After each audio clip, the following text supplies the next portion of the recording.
Hey, it's OER week day 5. Let's eat!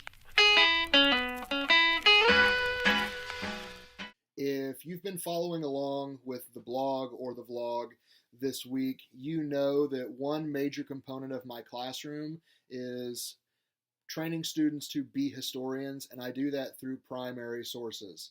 Another big idea that I teach all year and that I try to model all year is that history is not one story.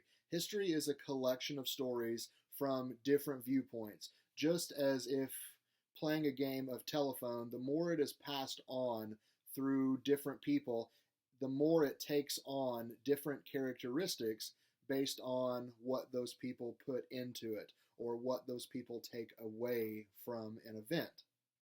The lesson I would like to share with you today is about a revolutionary dinner party.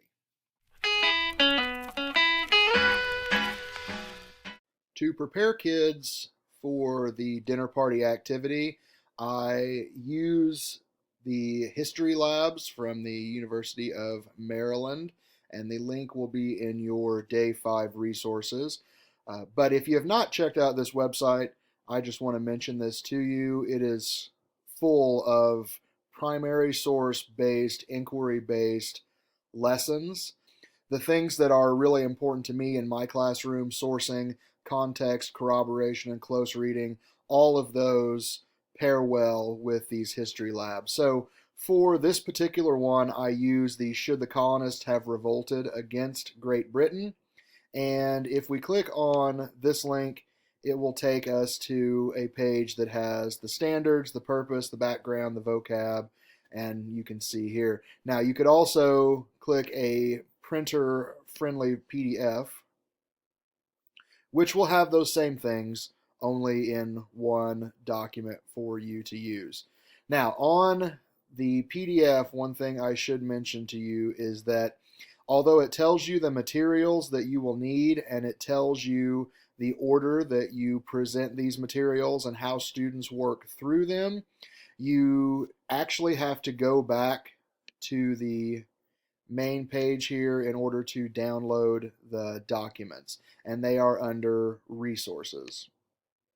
Now, just looking at this, it looks like a lot of sources, especially for if you teach at the middle school level, but you can see that some of these are adapted, some of these are transcripts. So on the adapted versions, I use that with some classes that are a little lower performing.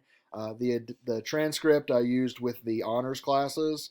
So one is just the entire document, the other is certain sections that are pulled out of it along with a summarized version of what is being said in the transcript. So that's your preference.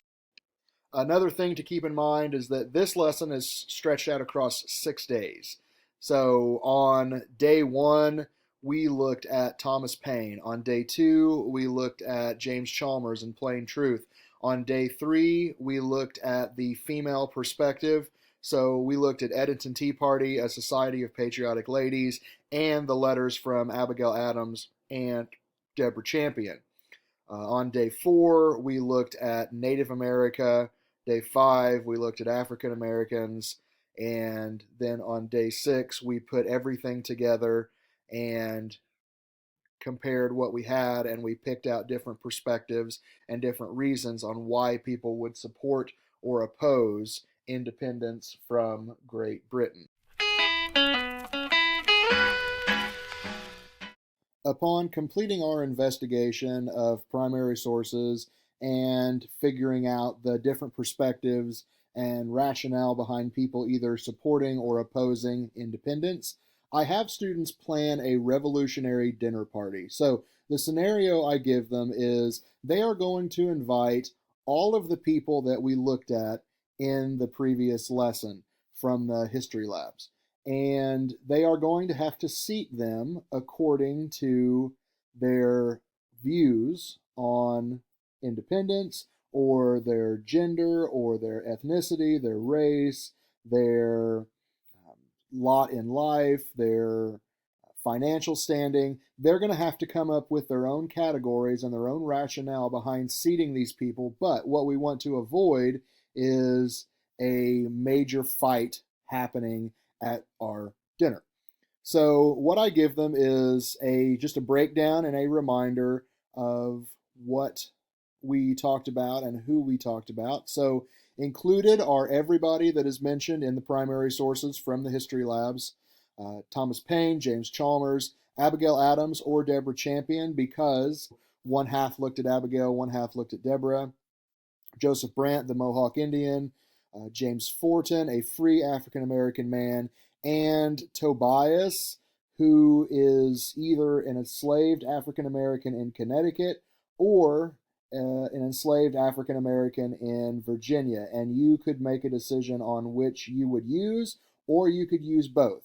I actually ended up using both of those because the slave scenario in Virginia brings in Lord Dunmore's proclamation, which was one of the primary sources we looked at. So Tobias in Connecticut might not have any cause to rebel against his master or to join the British Army, but Tobias in Virginia, owned by a patriot master and affected by Lord Dunmore's proclamation, could have turned in favor of independence. After students have reviewed, I give them this blank template here, and they have to assign seat preferences. Now, seats 1 and 4, I tell them, should be the people that they felt were most influential in their opinion, the people that had the most sway or the most impact on others.